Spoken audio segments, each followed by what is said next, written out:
بینەرانی پایتەخت میدیا سڵاوتان لێبێت. دەستگای ئاسایشی هەرێمی کوردستان لە ڕاگەیەنراوێکدا دەستگیرکردنی دێرین ئەحمەد محەممەد ناسراو بە دێرین عوزێری یاخود ڕوونتر بڵێم کوێخا دێرین عوزێری ڕاگەیان. بێگومان کوێخا دێرین عوزێری زیاتر لە ساڵێک دەبێت کە هەرێمی کوردستانی بەرەوەیەکێک لە وڵاتەکانی ئەوروپا جێهێشتووە پاشەوەی کە لە مانگی دووی ساڵی ڕابردوودا هێزێکی کۆماندۆ هەڵیان کوتایە سەر قەڵای عوزێریان و قەڵاکیان بە تەواوەتی ڕووخاند و لە هەمان ڕۆژدا دەستگای ئاسایشی هەرێمی کوردستان فەرمانی دەستگیرکردنی بۆ کوێخا دێرین عوزێری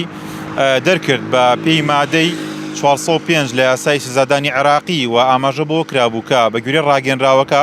ئاماژە بۆ کرابوو کە بەهۆی دروستکردنی گرفت و کێشا و هەروەها هەوڵدان بۆ وەرگرتنی سەران لە کەسایەتێکی دیاری سلێمانی فەرمانی دەستگیرکردن بۆ دێرین ئەحمەد محەممەد ناسراو با کوێخا دێرین عوزێری دەرچووە. لە ئێستادا بەرەبەیانی ئەمڕۆ ڕۆژی دووشەممە 5/5/2025 پاشەوەی کە بۆ ماوەی زیاتر لە ساڵێک دەبێت دێرین ئەحمەد محەممەد ناسراو با کوێخا دێرین عوزێری هەرێمی کوردستانی بەرەوەیەکێک لە وڵاتەکانی ئەوروپا جێهێشت بوو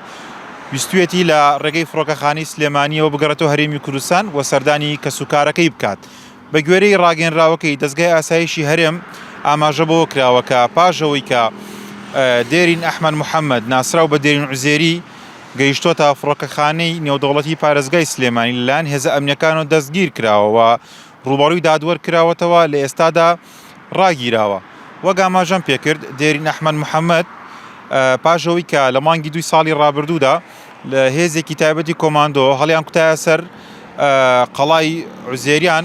و قەڵاکەیان بە تەواوەتی خاپوور کرد. لە هەمان ڕۆژدا دەستگای ئاسایشی هەرێمی کوردستان فەرمانی دەستگیرکردنی بۆ دەرکرد واتە فەرمانی دەستگیرکردنەکە لەلایەن دادوەرەوە بۆی دەرکراوە بە پێی مادەی 405 لە یاسای سزادانی عێراقی و ئاماژە بۆش کرابوو کە بەهۆی ئەوەی کە کێشەی دروست کردووە و هەوڵی ئەوەی داوا کە سەرانە لە کەسایەتێکی دیاری پارێزگای سلێمانی وەربگرێت بۆیە لەلایەن دادوەرەوە فەرمانی دەستگیرکردنی بۆ دەرچووە و هەروەها لەلایەن هێزی کۆماندۆ قەڵاکەی بە تەواوەتی خاپوور کرا. لە دوای خاپوورکردنی قەڵاکەیەوە دێرین ئەحمەد محەممەد ناسراو بە کوێخا دێرین عوزێری هەرێمی کوردستانی بەرەو یەکێک لە وڵاتەکانی ئەوروپا بە دیاریکرای وڵاتی بەریتانیا بەجێهێشت. بەرەبەیانی ئەمڕۆ دووشەممە 5/5/2025 بیستوێتی لە ڕێی فڕۆکەخانەی سلێمانیەوە بگەڕێتەوە و لەلایەن هێزە ئەمنیەکان دەستگیر کراوە.